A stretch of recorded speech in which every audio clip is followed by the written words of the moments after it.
Hi, I'm Judith. My son Ethan just graduated with honors from State University, and nothing could make a mother prouder.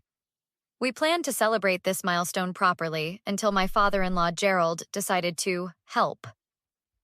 Judith, I insist on hosting Ethan's graduation party at my country club, Gerald announced during Sunday dinner, not really asking. It's what successful families do. That's very generous, I replied, measuring my words carefully. But we've already reserved. Nonsense, cancel it. The club is prestigious. My business associates will be impressed. My husband Daniel nodded along. Dad knows these things, honey. It would be a great networking opportunity for Ethan. I glanced at Ethan, who was pushing food around his plate. What do you think, sweetie? It's your celebration. Whatever makes everyone happy, he mumbled, avoiding Gerald's gaze. Later that night, I confronted Daniel in our bedroom. Your father always does this, bulldozes over everyone's wishes. He means well, Daniel sighed, loosening his tie. He just wants the best for Ethan. No, he wants what looks best to his friends, I countered. There's a difference. Judith, please, Dad's offering to pay for everything. It's not about the money. It's about respecting Ethan's wishes on his special day. Daniel sat heavily on the bed. You know how Dad gets when he doesn't get his way. And that's exactly why he always gets his way, I said. No one stands up to him. It's just a party location, Daniel pleaded. Is it worth the fight? I found Ethan in the kitchen later. You don't seem thrilled about Grandpa's offer. It's fine, Mom. Grandpa always gets his way anyway. This party is for you, Ethan. We can still have it where we planned. He shrugged. Grandpa will just make Dad's life miserable if we refuse. It's not worth the drama. When did we start prioritizing your grandfather's feelings over yours? Since always? Ethan attempted a smile. Look, Mom, I just want to graduate and move on. I don't care where we celebrate. You should care. And so should we. 2 weeks later, I was greeting guests at the country club while Gerald paraded around with his business associates.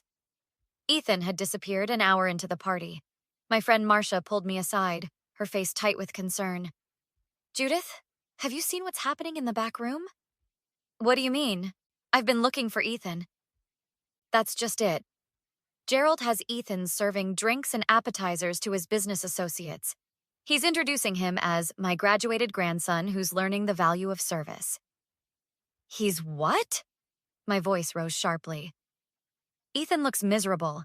When I asked Gerald about it, he said Ethan needed to understand that education doesn't entitle you to skip the hard work. My hands trembled. At his own graduation party? There's more. Marcia hesitated. Gerald's giving out business cards and pitching investments. I overheard him tell someone this party is tax-deductible as a business expense since he's recruiting. Tell me everything you heard, I demanded.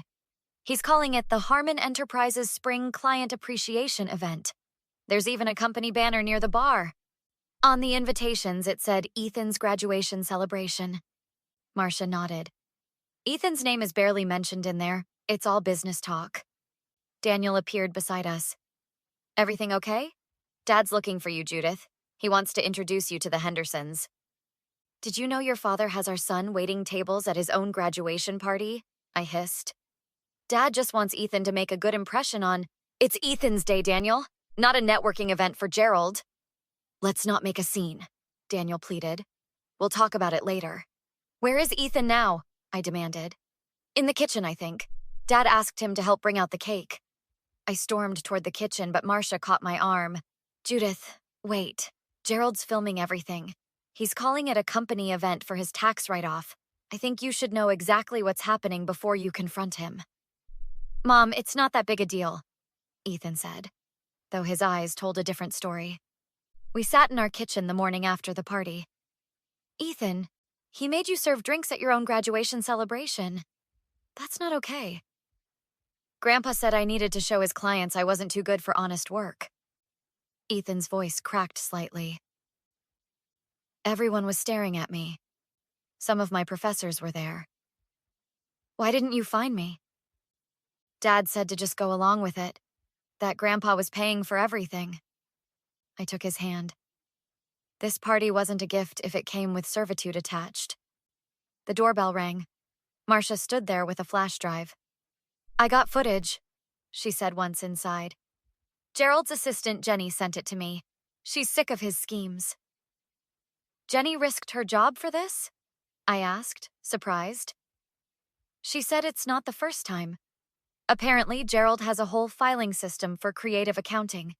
Creative accounting? Her words. She says he categorizes family events as business expenses all the time. On my laptop, we watched Gerald directing Ethan to serve drinks, then addressing a group. "My grandson knows that fancy degrees don't replace hard work. This event showcases our family values and our investment opportunities." "Wait," I said, pausing the video. "Go back." We rewatched as Gerald spoke to a client. "The beauty of hosting here is it's fully deductible. 2 birds, 1 stone. Celebrate the kid and write off the whole thing." "He's using my graduation to avoid paying for a proper business event," Ethan said quietly. "I'm just a prop." "And look here," Marcia pointed. "He's handing out company brochures with the graduation cake." "Not anymore," I promised. "I'm calling Eleanor." My mother-in-law answered on the 3rd ring. "Eleanor, did you see what Gerald did to Ethan yesterday?" "Judith, please. Gerald means well.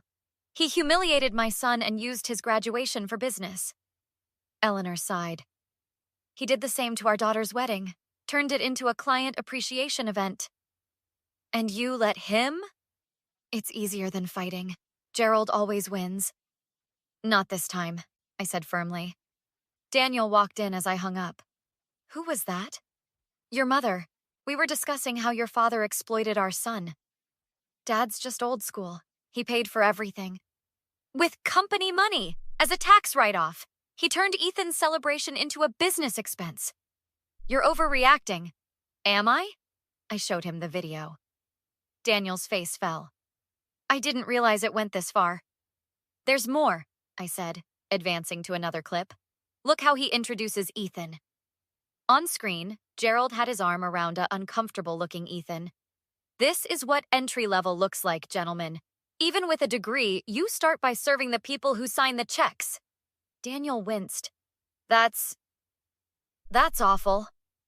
"I'm meeting Victor tomorrow," I said. "Dad's business partner? Why?" "Because this isn't the first time Gerald has done this. Victor met me at a coffee shop downtown." "Judith, what Gerald did is just the tip of the iceberg." "Explain?" "Gerald's been mixing personal and business expenses for years. The graduation party? On the books as a client appreciation event with full tax deduction. He even expensed Ethan's gift as employee recognition." "That's illegal." Victor nodded. "I've warned him repeatedly, but he keeps detailed records of everything, thinking it proves legitimacy." "Those records would actually prove fraud, wouldn't they?" "Exactly. And I know where he keeps them." Gerald's voice boomed across his office. "This is absolutely ridiculous. You're making a mountain out of a molehill, Judith." "You humiliated my son at what was supposed to be his celebration," I replied, keeping my voice steady. "I paid for that entire event. The food, the venue, with company money as a business write-off." Gerald's face reddened. "Who told you that? Victor? That old fool should mind his own business." "So you admit it?" "It's called smart accounting. Something your precious college graduate should learn." Daniel shifted uncomfortably beside me. "Dad, you crossed a line. Ethan was devastated." "Oh, please. When I was his age, I was already supporting a family. Kids today need to toughen up." I placed the flash drive on his desk. "We have footage of you explicitly stating the party was a business function. You used Ethan as free labor and a tax deduction." Gerald scoffed. "So what? I'm his grandfather. I was teaching him valuable lessons." "By making him serve drinks at his own graduation party? What lesson is that exactly?" "Humility, respect, understanding that the world doesn't revolve around him just because he has a diploma." Eleanor entered with a tea tray. "Gerald, please lower your voice." "Stay out of this, Eleanor. This doesn't concern you." Daniel stepped forward. "Don't speak to Mom that way. I'll speak however I want in my own house. Now, Judith, whatever little crusade you're on ends right now." I won't be threatened by my daughter-in-law. This isn't a threat, I replied calmly. This is me informing you that what you did was wrong, and there will be consequences. Gerald laughed harshly. Consequences? Who do you think you are? I'm Ethan's mother, the person who's supposed to protect him, even from family. You ungrateful. Gerald slammed his fist on the desk. After everything I've done for your family. You've done nothing without strings attached. Get out of my office. Daniel, control your wife. Daniel stood his ground. Dad, you need to apologize to Ethan. Apologize? For what? Teaching him life lessons? For humiliating him, I said. For putting your business interests above his accomplishment. Gerald leaned forward, jabbing his finger at us.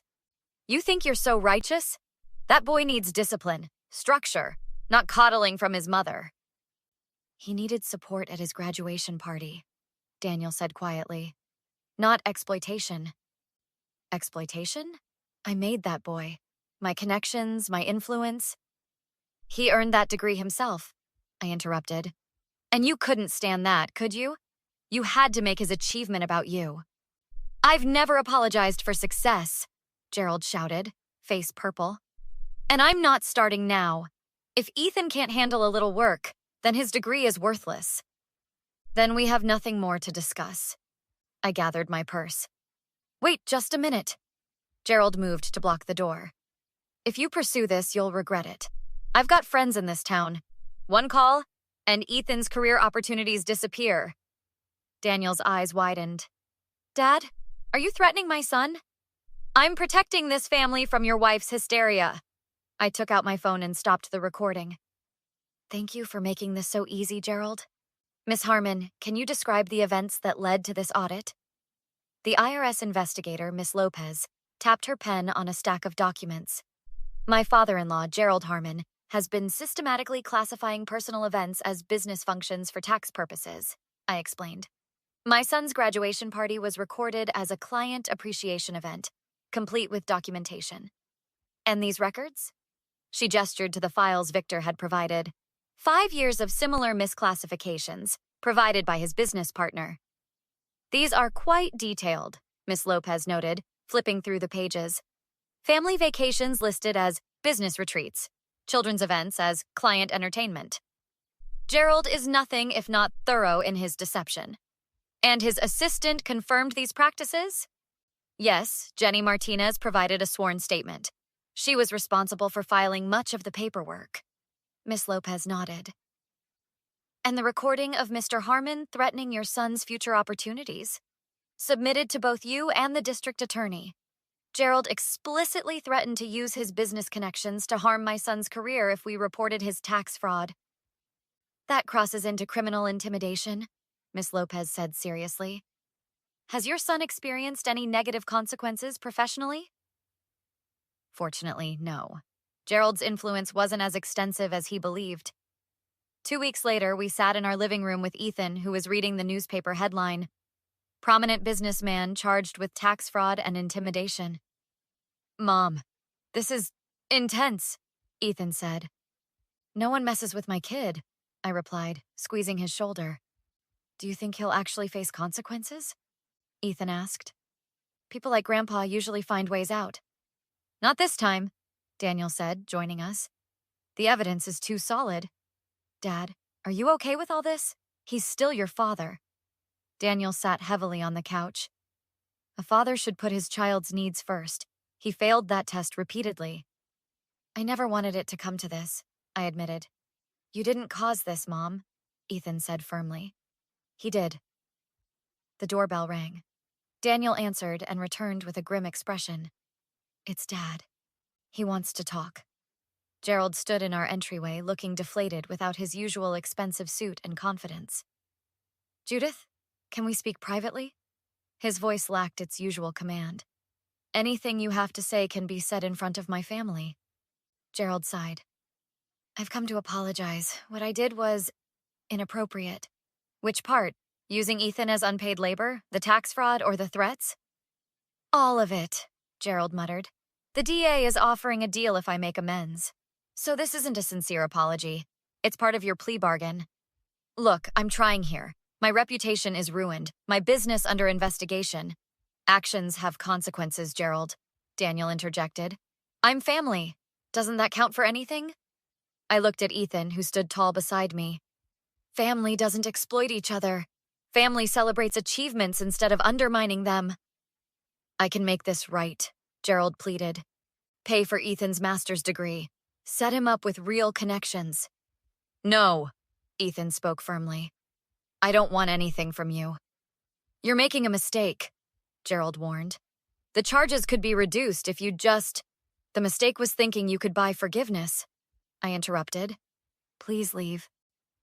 Gerald's shoulders slumped. Daniel, son, talk some sense into them. You did this to yourself, Dad, Daniel replied quietly. We're done enabling you. After Gerald left, Marcia called. I saw the news. How are you all holding up? We're okay, I assured her. Ethan's received 3 job offers since the story broke. Really? Turns out companies appreciate integrity. Victor's restructuring the business and wants Ethan to join their new ethics compliance team. Poetic justice, Marcia laughed. And Daniel? Getting therapy to process decades of his father's manipulation. It's not easy, but it's necessary. And you, Judith? How are you feeling about everything? Relieved. Like we've all finally stepped out of Gerald's shadow. Later, Ethan and I sat on the porch swing. Mom, do you ever regret how things turned out with Grandpa? I considered the question. I regret that he couldn't see the value in simply celebrating you. But I don't regret standing up for what's right. Dad's struggling with it. Your father is learning that respect isn't the same as obedience. It's a tough lesson. Ethan nodded. You know what's ironic? Grandpa wanted to teach me about consequences, and he ended up learning about them instead. Life has a way of coming full circle, I smiled. So, graduation celebration, take 2. Your choice this time? Just family, the real kind, the ones who show up for each other, not for show. I'll drink to that, I said, clinking my lemonade against his. And I promise you won't be serving anyone. Mom? Yes, sweetheart? Thanks for standing up for me. Not everyone has someone willing to face down their own family. That's what real family does, I said softly. We protect each other, even when it's hard, especially when it's hard. Have you ever had to stand up to family who crossed the line? What would you have done in Judith's position? Share your thoughts in the comments below.